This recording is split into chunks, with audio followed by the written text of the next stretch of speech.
The geographical position of Greenland is such that its sea waters have control over the passage of ships from the Atlantic Ocean to the northern seas of the Arctic Ocean and vice versa. Therefore, Greenland is very important for the United States, because it is the only passage through which Soviet strategic submarines in the past and now Russian strategic nuclear submarines could pass into the Atlantic Ocean and therefore to the US coast. During the Cold War, along this route near Greenland, America built an entire system of radio transmissions that controlled the passage of Soviet and now Russian submarines. But the very presence of US armed forces on the island of Greenland could open up the possibility of intercepting these Russian submarines. Greenland is like an unsinkable aircraft carrier from which it is very convenient to control almost the entire Arctic, which is of strategic importance, and in the event of hostilities, all missiles that Russia could potentially fire towards the United States along their trajectory could fly through Greenland or near Greenland. Therefore, Donald Trump would like to place air defense systems on this island. Of course, the US can take over Greenland with the help of military force, but most likely this will not happen. Another way to control Greenland is to buy it. Greenland has a total population of 57,000 people. If you give each citizen of Greenland $1 million, it will cost the American budget about $50 to $60 billion. And if they agree and join the United States as the 51st or 52nd state after Canada, then this can, in principle, happen. And it will not be so expensive. Alaska is a part of the Arctic, which means it is part of the regional interests of all the nations currently trying to use the Arctic for their own advantage. The Arctic is being militarized by Russia and China in order to intimidate the United States and Europe, since it is the shortest and most convenient means by which the two countries can attack the US. Also, due to climate change, the Arctic is going through more frequent and intense winter storms. It also experiences greater shipping traffic that could cause oil pollution and oil spills. The Arctic ecosystem is also struggling from illegal and unreported fishing. Recently, Donald Trump said in his press conference that we need Greenland's presence in the Arctic to protect the free world. He said, "Look, you have Chinese ships everywhere, Russian ships. We won't let this happen." Will the 8 Arctic powers, Canada, USA, Denmark through Greenland, Russia, Norway, Iceland, Sweden and Finland along with China, who is not part of the group, be able to agree on how to distribute the Arctic resources? Donald Trump said that America needs Greenland for national security, but really it is much deeper. Back in 2018, China declared itself an Arctic country because by transporting Chinese goods to Europe through the Arctic, it will be much faster and more efficient than by the Suez Canal. This northern sea route belongs to territorial Russia, but currently Russia is completely dependent on China economically due to Western sanctions, so China can get full access to this northern sea route as well as developed and undeveloped areas of the Arctic that belong to Russia. China is actively involved in the development of these Russian stations and territories, and is also trying to independently develop their own bases in the Arctic. These 8 Arctic countries are beginning to compete for the resources of the Arctic. For example, the US President announced his desire to take over Greenland because due to climate change the glaciers are melting, which makes it much easier to mine all kinds of resources. For example, the oil deposits in Greenland are up to 30 billion barrels, and this puts Greenland in 5th place in terms of oil deposits in the world. It is also rich in other mineral resources such as zinc, copper, uranium, lithium, and iron. Countries such as Canada, Denmark, Russia, and Norway have been looking for legal ways for years to gain the rights to develop the mineral resources of the Arctic. Back in 2013, Greenland and Denmark submitted an application to the United Nations called to the Commission on the Limits of the Arctic Continental Shelf. They submitted an application for permission to expand their seabed territory from the traditional 200 miles of the established economic zone to the North Pole. A similar application was made in August 2015 by Russia. For example, Russia has been very actively developing northern maritime shipping in the Arctic Ocean for the last 15 years. This year, Vladimir Putin promised to increase cargo flow through the Arctic Ocean. This is relevant for Russia because the largest international carriers stopped shipping to Russia for the start of the war in Ukraine. Russia plans on increasing maritime shipping by developing the Nord Stream in order to make up for losses caused by sanctions. However, scientists warn that the melting of the Arctic ice can lead to the release of large amounts of mercury, methane and other harmful substances into the atmosphere.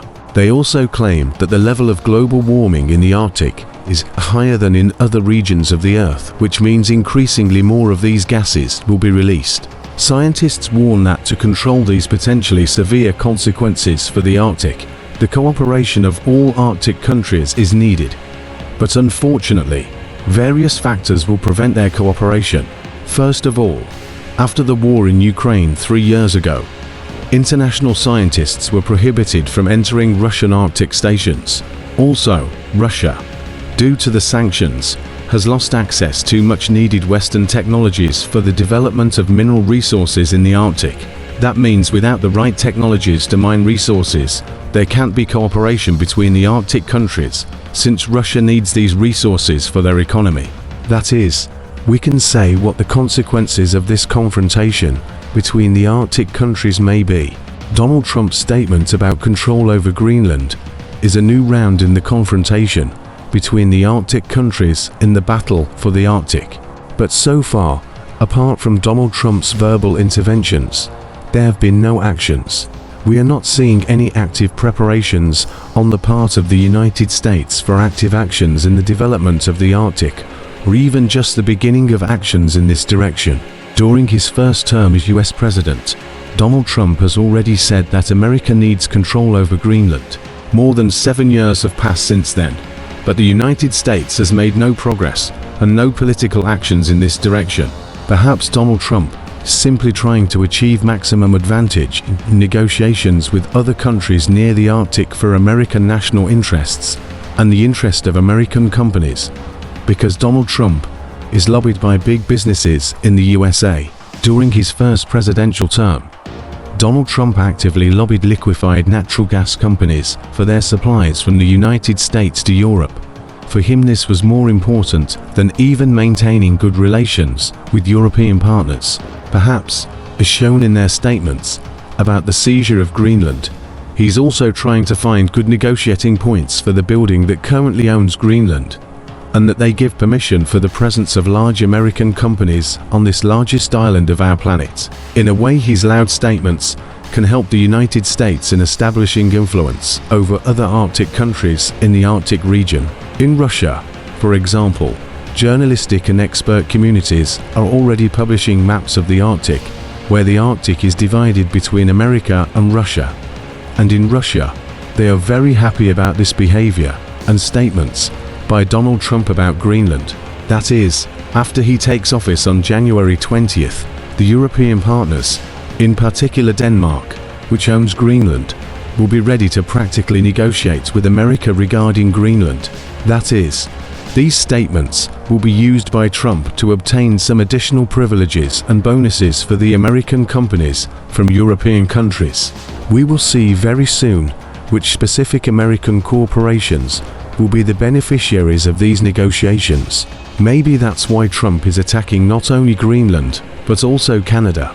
Because if Greenland and Canada share our American economic military interests in the Arctic in this way, collectively the United States, Canada, and Greenland will have influence over control of almost half of the access territory to the Arctic, and this natural resource, as well as will be able to resist China, which is rushing into the Arctic through Russia. Russia, due to its geography and its northern borders, has control over almost half of the Arctic shelf and access to the Arctic. And over the past 15 years, it has been very active in militarizing the Arctic. Russia has built more than 50 military bases in the Arctic that it controls. Also for Russia, it is very important to stake on the Northern Sea routes through the Arctic Ocean, so that Chinese goods arrive in Europe, and Russia so that they have an advantage in this regard. They really count on it. Russia does not want to act according to civilized international rules, and its war and invasion of Ukraine only proves that Russia will apply the same rules of disobedience in the development of the Arctic.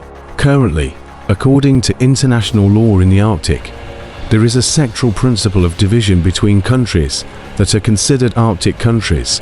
Russia is trying to prove in many international arbitration courts that the Arctic shelf belongs to them, and many territories of the Arctic shelf are a continuation of the shelf that extends from the northern borders of Russia. However, Russia is not very successful in this regard yet, because for many years no expansion of economic zones in the Arctic has taken place. That is, international law does not allow the expansion of rights to the Arctic to certain countries, including Russia. On the other hand, Russia wants to change these rules of the game alone. Its influence and Russia's strength will not be enough to do this. In this regard, Donald Trump's statement plays into the hands of Putin, who is seeking a complete redistribution of international law in relation to the Arctic, and not only the Arctic. Vladimir Putin really relies on Donald Trump in this regard. Donald Trump is now shaking the international law of the sectoral division of the Arctic. In the Arctic territory controlled by Russia, more than 50 closed Soviet military bases have been reopened over the past 20 years. During Putin's reign, Russian generals announced their readiness to begin nuclear tests on the Arctic shelves for the first time since 1990. These statements began to be heard over the past 6 to 8 months. During the Cold War, the Arctic was the center of confrontation between the Soviet Union and America, since it contained Russia's main air military defense systems. This region is also the main base for Russian nuclear submarines. After the end of the Cold War, in 1996, the 8 Arctic countries created the Arctic Council and tried to develop the Arctic, an area of scientific international cooperation.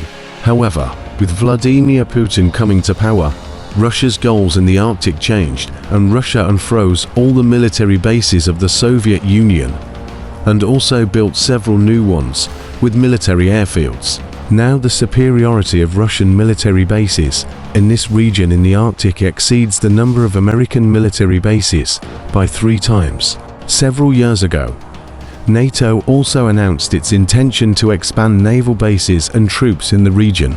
In February 2024, the United States and its NATO allies conducted military exercises in the Arctic, and these exercises were called the Arctic Age. It was the largest military exercise in the region.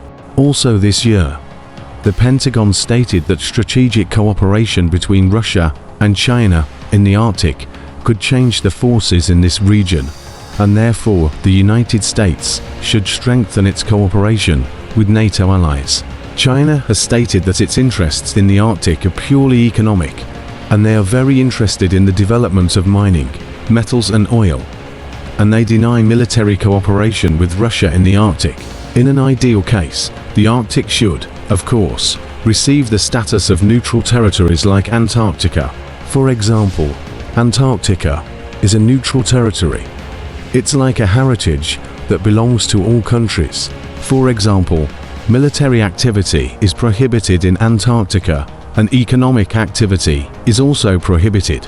This happened because Antarctica is located far away. It is located in the southern hemisphere, and it is very remote from the centers of political and geopolitical decision-making such as China, USA, Europe or Russia. But unfortunately, the Arctic will never be neutral again, and, unfortunately, it will be a place where the interests of world superpowers will collide. Many scientists consider China's hopes for the Northern Sea route as a trade route from China to Europe to be more than optimistic. That is because when so much ice melts, an environmental disaster could result where the northern territories of Russia and the Arctic will start turning into swamps, and there will be a huge release of mosquitoes and other insects. Also, this Northern Sea route for Chinese goods has absolutely no infrastructure on the Russian side. This means many tens, maybe hundreds of billions of dollars will have to be invested to build this infrastructure.